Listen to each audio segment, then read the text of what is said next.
Assalamualaikum warahmatullahi wabarakatuh. Selamat pagi anak-anakku sekalian. Hari ini kita akan belajar kisah teladan Nabi Nuh alaihi salam. Mari kita simak video berikut ini. Kisah Nabi Nuh alaihi salam. Setelah Nabi Idris alaihi salam wafat, sedikit demi sedikit iman masyarakat mulai menipis. Iblis dan pasukannya semakin gemar menggoda mereka. Kemudian mereka mulai senang membuat patung. Mereka membuat patung untuk menghormati para pahlawan, leluhur, tokoh-tokoh yang sudah mati. Patung-patung itu diberi nama sesuai nama para tokoh itu. Dari sekedar penghormatan, lama-kelamaan mereka mulai menyembah patung-patung itu. Mereka percaya bahwa patung-patung itu mempunyai kehebatan dan kekuatan yang bisa melindungi dan menentukan nasib mereka. Di antara patung-patung yang disembah itu, ada 5 yang paling mereka agungkan, yaitu Wa'ad, Suwa, Yahud, Yauk, dan Nasr. Inilah asal mulanya manusia menyembah patung dan berhala. Tentu saja, ini semua hasil pekerjaan iblis dan pasukannya yang berusaha sekuat tenaga menyesatkan manusia agar tidak menyembah Allah dan masuk neraka bersama mereka.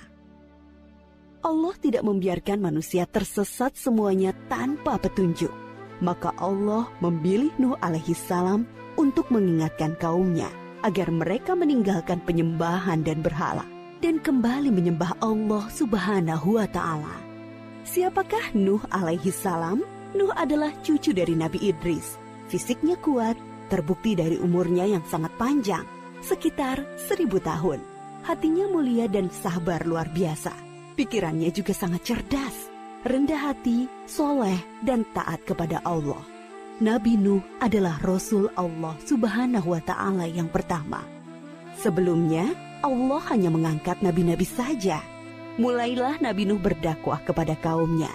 Nabi Nuh mengajak mereka untuk memohon ampun atas dosa-dosa mereka dan kembali menyembah Allah agar tidak terkena azab dari Allah. Sangat tekun Nabi Nuh mengajak kaumnya dengan berbagai cara, dengan terang-terangan di hadapan banyak orang, dengan diam-diam mendatangi seorang demi seorang. Berulang-ulang, siang dan malam, selama kurang lebih 950 tahun lamanya. Tetapi sedikit sekali yang mengikuti seruan Nabi Nuh. Kebanyakan dari pengikutnya ini adalah orang miskin dan pekerja kasar. Jumlahnya sekitar 80 orang. Yakni sebagian besar kaumnya tidak mau mengikuti ajaran Nabi Nuh.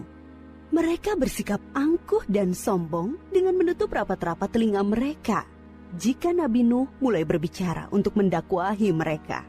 Bahkan mereka menantang Nabi Nuh agar mendatangkan azab yang diancamkan oleh Allah subhanahu wa ta'ala. Nuh, sudahlah, berhenti bicara. Percuma, kami tidak akan percaya. Sekarang begini saja, datangkan azab itu pada kami jika kau memang benar. Kami yakin tidak akan ada azab yang menimpa kami karena kelakuan kami. Kau hanya berdusta. Nabi Nuh mengadu kepada Allah tentang pembangkangan kaumnya yang terlaluan. Allah berfirman bahwa memang pengikut Nabi Nuh tidak akan bertambah. Hanya 80 orang itu saja. Selebihnya mereka semua tidak akan beriman karena mereka sudah sangat sesat. Setelah jelas ketetapan Allah bahwa orang-orang itu tidak akan beriman, maka Nabi Nuh memohon kepada Allah. Tuhanku, musnahkanlah seluruh orang durhaka itu dari muka bumi. Mereka hanya membuat kerusakan dan melahirkan anak-anak yang durhaka.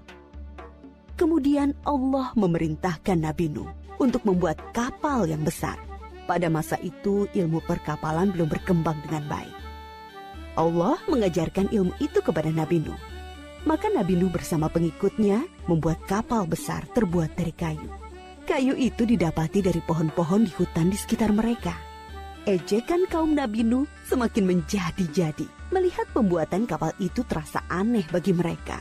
Apalagi mereka tinggal jauh dari laut. Lihatlah, Terbukti bahwa Nuh gila.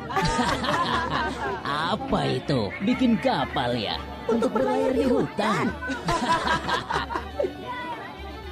Nabi Nuh dan pengikutnya bersabar. dan tetap tekun menyelesaikan kapal itu. Akhirnya kapal besar itu selesai. Inilah kapal besar pertama yang dibuat oleh manusia.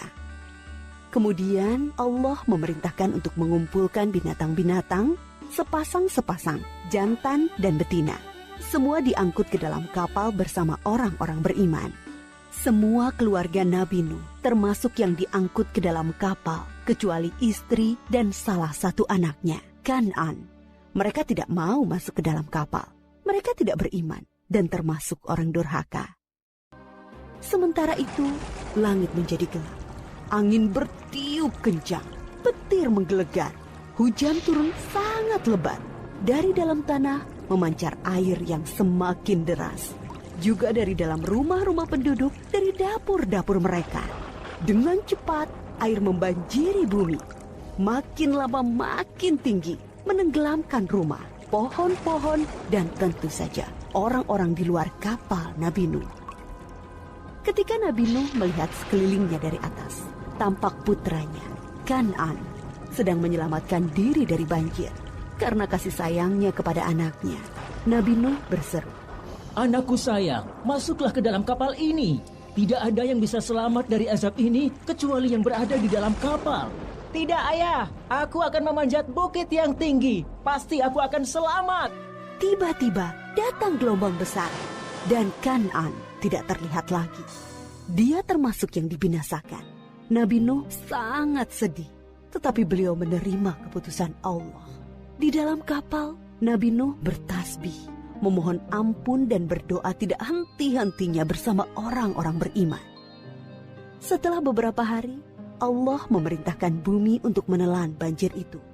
Hujan berhenti, air pun surut masuk ke dalam tanah. Kapal pun berlabuh di daratan lagi.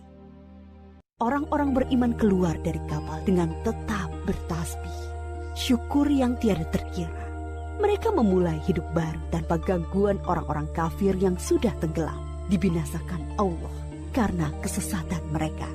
Kisah Nabi Nuh memberikan kita pelajaran bahwa durhaka kepada Allah dan tidak patuh kepada Rasul utusannya membuat manusia ditimpa azab di dunia ini maupun di akhirat.